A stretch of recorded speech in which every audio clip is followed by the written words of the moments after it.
Hello friends, आज से हम शुरुआत कर रहे हैं ग्राम्य समाज एवं विकास के टॉप 500 क्वेश्चंस के सीरीज की, जिसमें आज हमारा सबसे पहला प्रैक्टिस सेट है और इस प्रैक्टिस सेट में हम 50 क्वेश्चंस को लेने वाले हैं। आगे के जितने भी प्रैक्टिस सेट बनेंगे उन सब की आपको एक प्लेलिस्ट मिल जाएगी और उस प्लेलिस्ट का लिंक इस वीडियो के डिस्क्रिप्शन बॉक्स में दिया गया है, जहां से आप उन वीडियोज को देख सकते हैं। तो हमारा सबसे पहला क्वेश्चन है, वर्तमान में उत्तर प्रदेश राज्य में कितने ग्राम पंचायत हैं? ग्राम पंचायतों की संख्या हमें बतानी है। लगभग 58,000, लगभग 42,000, लगभग 32,000 या लगभग 52,000। तो प्रेजेंट में यूपी में ग्राम पंचायतों की संख्या है 58,194, जो कि समय के साथ साथ बदलती रहती है, इसलिए सही ऑप्शन हो जाएगा कि लगभग 58,000 ग्राम पंचायतें हैं। इसी के साथ आपको ब्लॉक भी पता होने चाहिए। ब्लॉकों की संख्या है यूपी में 826। नेक्स्ट क्वेश्चन है क्वेश्चन नंबर 2। उत्तर प्रदेश भारत का सबसे अधिक आबादी वाला राज्य है। बिल्कुल सही बात है, उत्तर प्रदेश की आबादी सबसे ज्यादा है भारत में और जनगणना 2011 के अनुसार इसकी आबादी घनत्व प्रति वर्ग किलोमीटर कितना है? आबादी घनत्व हमसे पूछा गया है। 829 व्यक्ति पर वर्ग किलोमीटर, 330 व्यक्ति पर वर्ग किलोमीटर, 760 व्यक्ति पर वर्ग किलोमीटर या 650 व्यक्ति पर वर्ग किलोमीटर। तो जनगणना 2011 के अनुसार उत्तर प्रदेश का आबादी घनत्व है 829 व्यक्ति पर वर्ग किलोमीटर, इसलिए सही ऑप्शन हो जाएगा ऑप्शन फर्स्ट।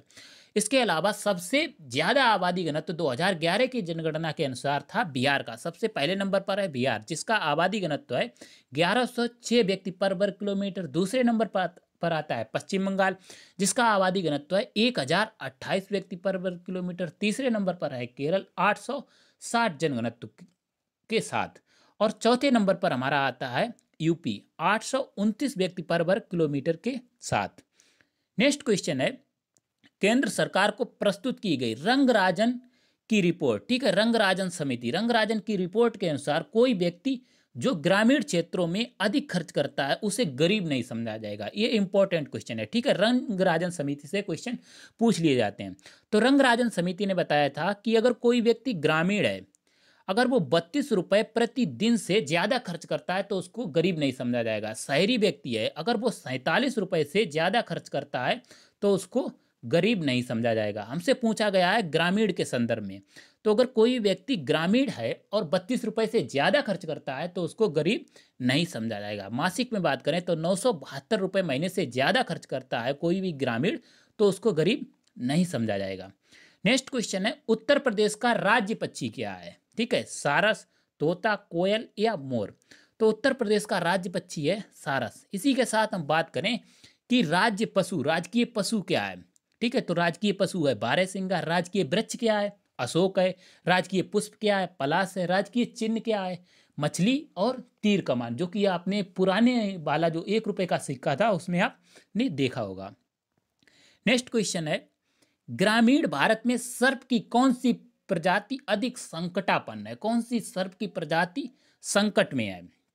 ठीक है, common crate, Russell viper, scaled viper या किंग कोबरा। तो प्रेजेंट टाइम में ग्रामीण भारत में रसेल वाइपर सर्प की प्रजाति संकट में है, ठीक है, रेड लिस्ट में है। नेक्स्ट क्वेश्चन है, धान में भूसी का अनुपात अनुमानता कितना होता है? धान में भूसी का प्रतिशत अनुमानता कितना होता है? 20% भूसी होती है, 15% होती है, 35% होती है या 10% होती है? तो धान में जो कुटाई के बाद भूसी निकलती है वो लगभग कितने प्रतिशत होती है? 20% होती है। नेक्स्ट क्वेश्चन है, निम्नलिखित में से कौन सी रूट क्रॉप नहीं है? ठीक है, रूट क्रॉप यानी कि जड़ वाली फसल। रूट क्रॉप का मतलब क्या है? जिसमें जड़ होती हो। तो आलू, चुकंदर, शकरकंद या ईख मतलब गन्ना। तो इसमें से आलू भी रूट क्रॉप है, चुकंदर भी रूट क्रॉप है, शकरकंद भी रूट क्रॉप है, लेकिन जो ईख है, गन्ना है, वो रूट क्रॉप नहीं है, इसलिए हमारा फोर्थ ऑप्शन सही है। नेक्स्ट क्वेश्चन है क्वेश्चन नंबर 8। निम्नलिखित में से कौन सा विकल्प उत्तर प्रदेश की महत्वपूर्ण अनाज फसलों के नाम का उल्लेख करता है? ठीक है, अनाज की फसलें उत्तर प्रदेश की प्रमुख फसलें कौन कौन सी हैं? चावल, गेहूं, जमीन अखरोट और मक्का या चावल, गेहूं, बाजरा, जौ और मक्का। चावल, गेहूं, बाजरा, जौ और ज्वार या चावल, गेहूं, बाजरा और मक्का। तो इस क्वेश्चन का सही ऑप्शन है हमारा ऑप्शन नंबर दूसरा, चावल, गेहूं, बाजरा और जौ और मक्का। नेक्स्ट क्वेश्चन है क्वेश्चन नंबर 9। निम्नलिखित में से कौन सा हरित क्रांति का घटक है? ठीक है, हरित क्रांति का घटक है, ये हमसे पूछा गया है। तो अधिक उपज देने वाली प्रजातियों के बीजों का प्रयोग, उन्नत सिंचाई, रासायनिकों का उपयोग, ठीक है, रासायनिक उर्वरकों का उपयोग, ये सभी हरित क्रांति के अंतर्गत आते हैं।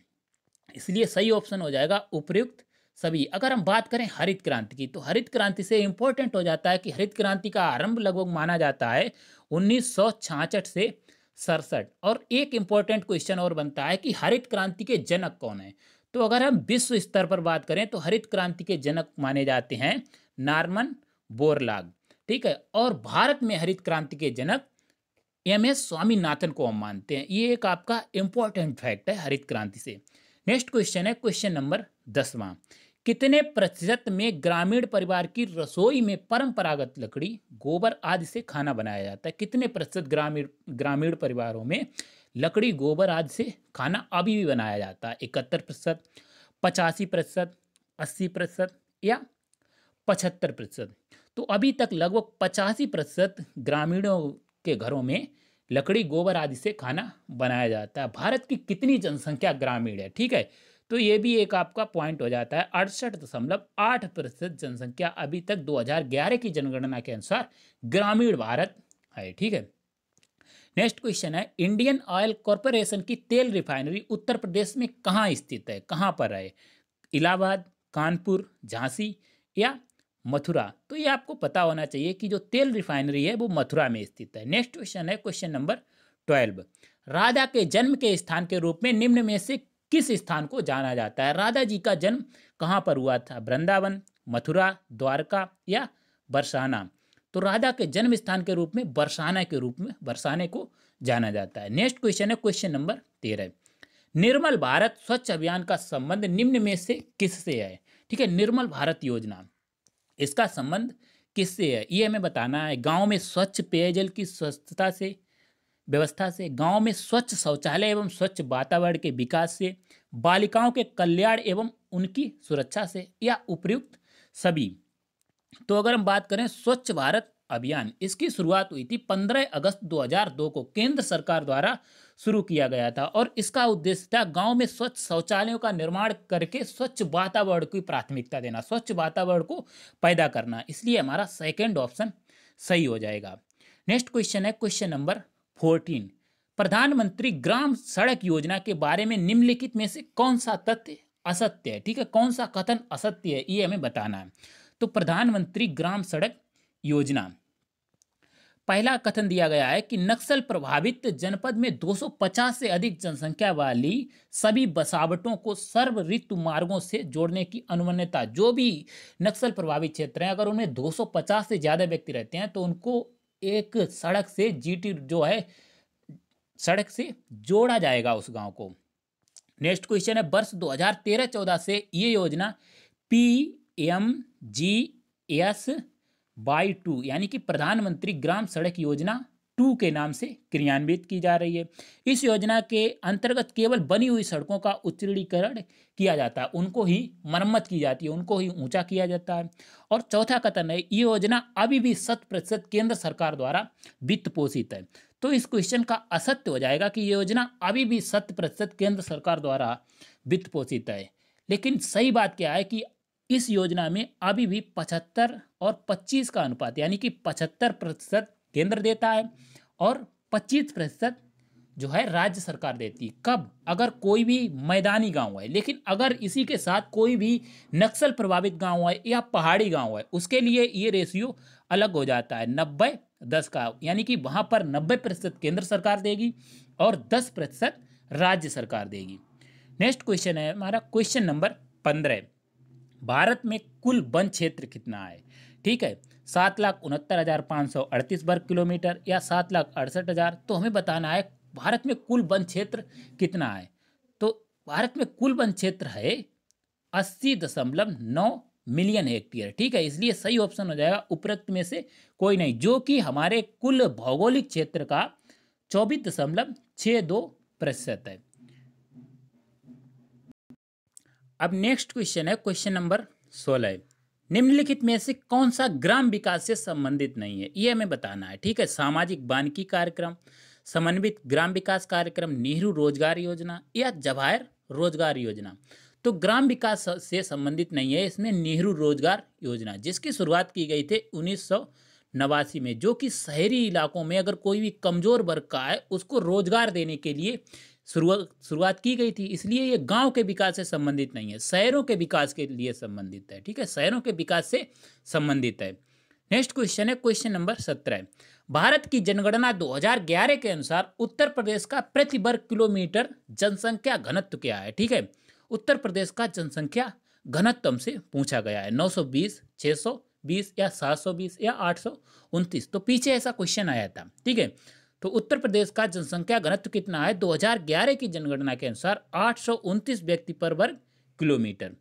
नेक्स्ट क्वेश्चन है क्वेश्चन नंबर 18।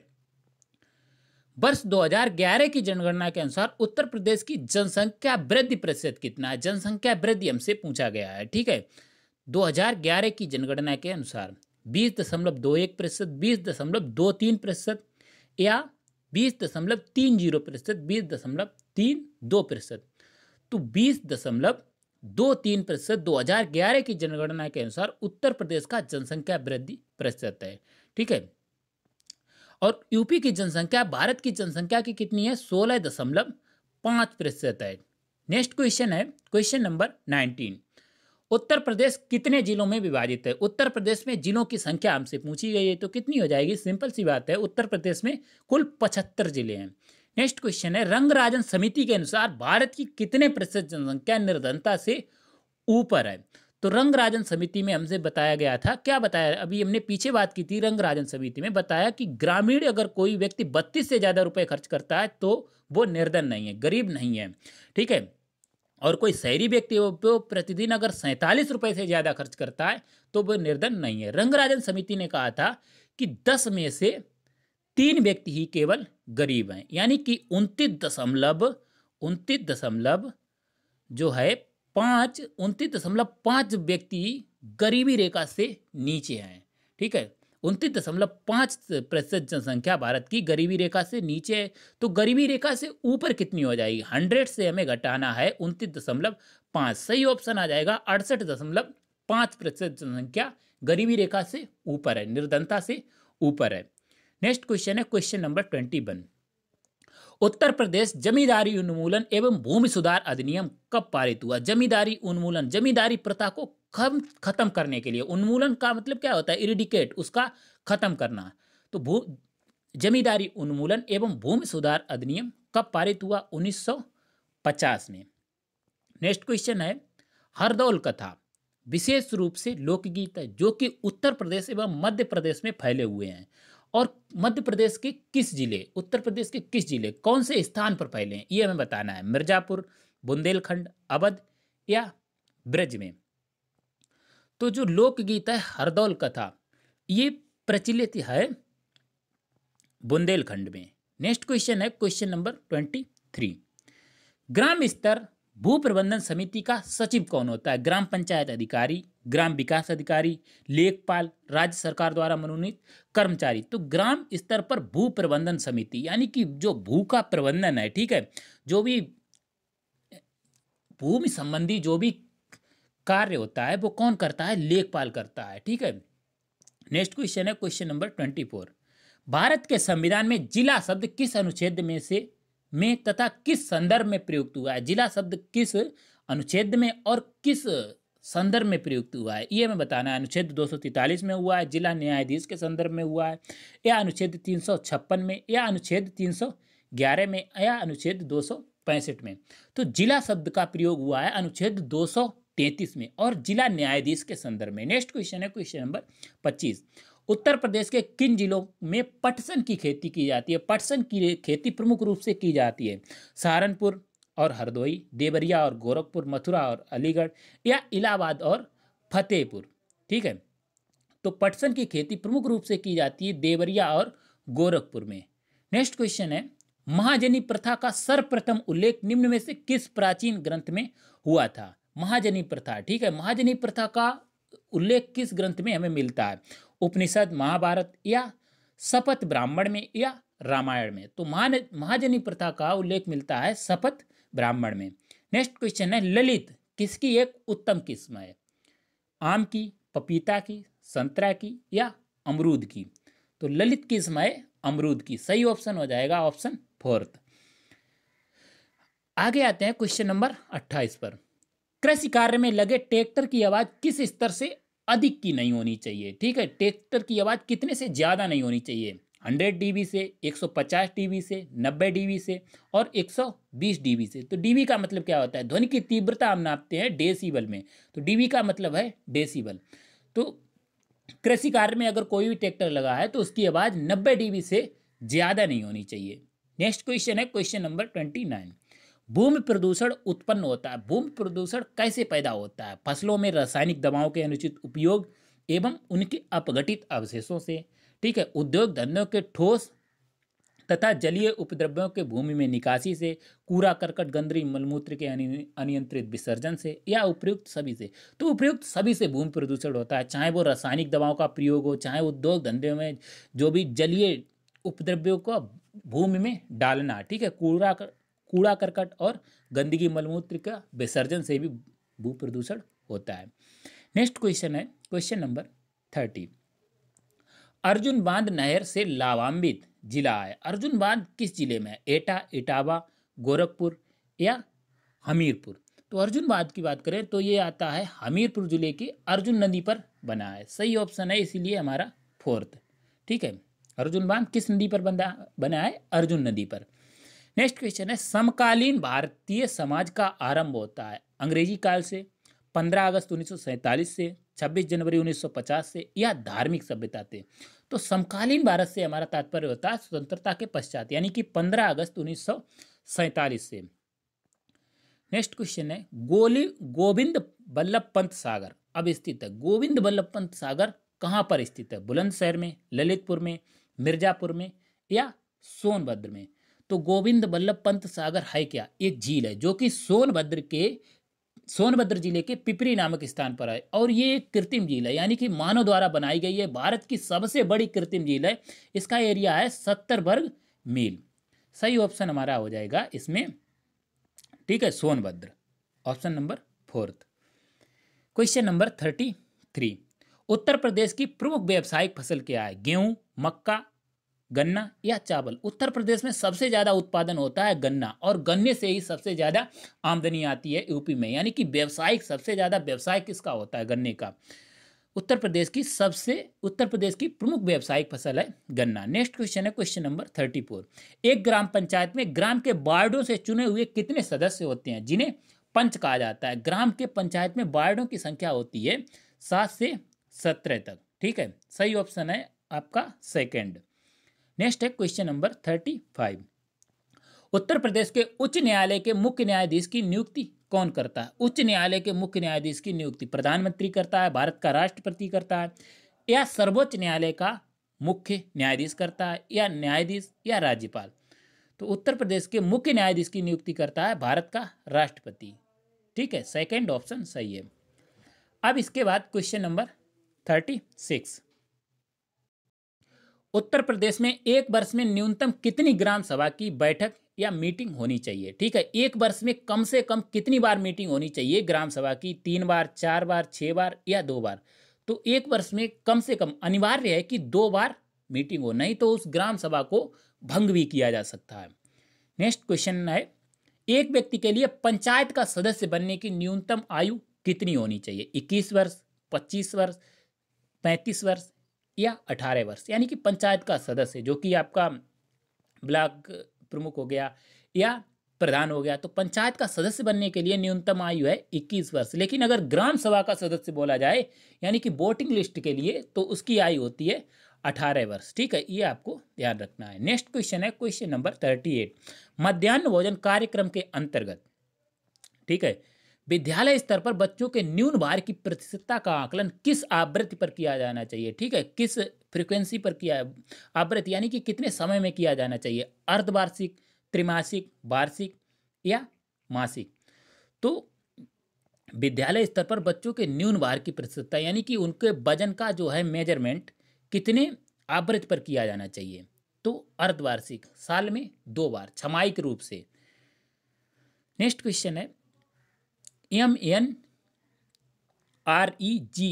यानी कि मनरेगा के अंतर्गत सामग्री घट संगठक के मामले में केंद्र और राज्य सरकारों द्वारा किए गए निधिकरण का अनुपात क्या है, कितना पार्टिसिपेशन होता है कि जो है बजट कितना किनका होगा, यानी कि केंद्र और राज्य के बीच में 100 और 0 का, यानी कि 100% केंद्र का, या 50-50 का, या 25-75 का, या 75 और 25 का। तो देखो मनरेगा से आपका इंपॉर्टेंट क्वेश्चन बनता है और इसमें केंद्र और राज्य पूछा गया है, यानी कि सबसे पहले हमें केंद्र वाला बताना है। तो केंद्र और राज्य का अनुपात होता है 75 और 25 का, यानी कि 75% बजट केंद्र देगा मनरेगा के लिए और 25% राज्य देगा। इसके साथ ही मनरेगा की फुल फॉर्म इंपॉर्टेंट हो जाती है। मनरेगा की फुल फॉर्म होती है Mahatma Gandhi national rural employment guarantee act. अब नेक्स्ट क्वेश्चन है क्वेश्चन नंबर 40। और सभी कुछ प्रतीक्षा कर सकता है किंतु कृषि नहीं। ये उद्गार किसका है? ये किसने कहा था कि और सभी कुछ प्रतीक्षा कर सकता है लेकिन कृषि नहीं? पंडित जवाहरलाल नेहरू, जगजीवन राम, या सिकंदर वक्त लाल बहादुर शास्त्री। तो ये पंडित जवाहरलाल नेहरू ने कहा था कि और सभी कुछ प्रतीक्षा कर सकता है किंतु कृषि नहीं। अब इसके बाद अगला क्वेश्चन है सरकारी धन का लाभ जनता को 1 रुपये में से 20% ही मिल पाता है। ये किसका कथन है? किसने कहा था कि जितना भी सरकारी धन होता है उसका केवल 20% ही जनता तक पहुंच पाता है? पंडित जवाहरलाल नेहरू ने कहा था, इंदिरा गांधी ने कहा था, या राजीव गांधी ने कहा था, या बीपी सिंह ने कहा था? तो ये राजीव गांधी का कथन है कि जो भी सरकारी धन आता है उसका जनता तक केवल 20% पहुंच पाता है। थर्ड ऑप्शन सही है। Question number 42। टोडा किस राज्य की जनजाति है? राजस्थान, उत्तराखंड, तमिलनाडु, या हिमाचल प्रदेश? तो टोडा जनजाति की बात करें तो ये नीलगिरी की पहाड़ियों में पाई जाती है और नीलगिरी की पहाड़ियाँ कहाँ पर हैं? तमिलनाडु, कर्नाटक और केरल में। इसलिए हमारा सही ऑप्शन इसमें तमिलनाडु हो जाएगा। अगर केरल दिया होता तो केरल भी हो जाता, ठीक है। दोनों एक साथ आपको ऑप्शन ऐसे नहीं मिलेंगे। नेक्स्ट क्वेश्चन है 43। खरीफ ऋतु की फसलें हैं धान, चावल, मक्का, ज्वार, बाजरा, ठीक है। धान या चावल, मक्का, ज्वार, बाजरा, या ज्वार, बाजरा, ढैंचा, आलू, सरसों, फूल गोभी, या उपयुक्त में से कोई नहीं। तो अगर हम खरीफ की फसलों की बात करते हैं तो जो जून जुलाई में बोई जाएं और अक्टूबर की तरफ काटी जाएं उनको हम क्या कहते हैं? खरीफ की फसलें। इसमें आपकी हो जाएगी धान, मक्का और ज्वार, बाजरा। Question number 44। धान के लिए सर्वाधिक उपयुक्त भूमि कौन सी है? दोमट, काली, बलुई, या जलोढ़? तो धान के लिए सबसे उपयुक्त भूमि है दोमट। सही ऑप्शन आपका फर्स्ट वाला हो जाएगा। Question number 45। चावल के उन्नत बीज की प्रति हेक्टेयर बीजारोपण प्रति हेक्टेयर कितना बोया जाए उन्नत किस्म का एक चावल? 10 किलो, 25 किलो, 15 किलो प्रति हेक्टेयर, या 30 किलो प्रति हेक्टेयर? तो चावल के उन्नत बीज की प्रति हेक्टेयर बीजारोपण होता है 15 किलो प्रति हेक्टेयर। थर्ड ऑप्शन सही है। इसके बाद क्वेश्चन नंबर 46। उत्तर प्रदेश में लिंगानुपात वर्ष 2001 से 2011 में कितने तक पहुंचा? ठीक है, लिंगानुपात यानी कि कितने पुरुषों पर कितनी स्त्रियां हैं? तो 930, 922, 912 तक पहुंचा, या 925 तक पहुंचा? तो 2011 की जनगणना के अनुसार लिंगानुपात पहुंचा है 912 लड़कियां प्रति 1000 लड़कों पर, यानी कि 912 महिलाएं 912 महिलाएं 1000 पुरुषों पर। क्वेश्चन नंबर 47 है किस मंडल को विश्व के उत्कृष्ट कालीन उद्योगों का केंद्र माना जाता है? कालीनों की जो है सबसे ज्यादा कहां पर बनती हैं? आजमगढ़, मिर्जापुर, देवीपाटन, या अलीगढ़? तो सबसे ज्यादा कालीनों का निर्माण होता है मिर्जापुर मंडल में। अब क्वेश्चन नंबर 48। भारत में स्थित किस शहर को विश्व का सबसे पुराना शहर माना जाता है? वाराणसी, सारनाथ, कुशीनगर, या आगरा? तो भारत में जो उत्तर प्रदेश का वाराणसी शहर है इसको विश्व का सबसे पुराना शहर माना जाता है। फर्स्ट ऑप्शन सही है। क्वेश्चन नंबर 49 है जमाबंदी से तात्पर्य क्या है? मैपिंग सीट से, भू अधिकारों का प्रलेख, पटवारी के नक्शे की, कपड़े की कापी, या कृषि प्रलेख?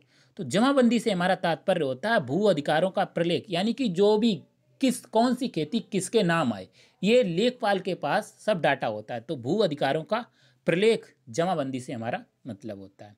और लास्ट क्वेश्चन है उत्तर प्रदेश में किस प्रकार की मिलें सबसे अधिक संख्या में है? इस्पात बेलनी, कपड़ा, चीनी मिल, या चावल? तो उत्तर प्रदेश में सबसे ज़्यादा गन्ने का उत्पादन होता है, इसीलिए आपको सबसे ज़्यादा मिलेंगी चीनी मिलें निम्न ऑप्शन जो दिए गए ऑप्शन में से। अब आपके लिए क्वेश्चन है जिसका आंसर आपको कमेंट बॉक्स में करना है कि एक हॉर्स पावर कितने के बराबर होता है, 700 वाट के, 746 वाट के, 800 वाट के और 750 वाट के। यहीं पर इस वीडियो को समाप्त करते हैं। उम्मीद है आपको वीडियो पसंद आई होगी। आपको ये वीडियो कैसी लगी आप हमें कमेंट बॉक्स में जरूर बताइएगा। अगर वीडियो पसंद आए तो प्लीज़ वीडियो को लाइक करें, अपने दोस्तों के साथ ज़्यादा से ज़्यादा शेयर करें और हमारे चैनल को सब्सक्राइब करें। Thanks for watching.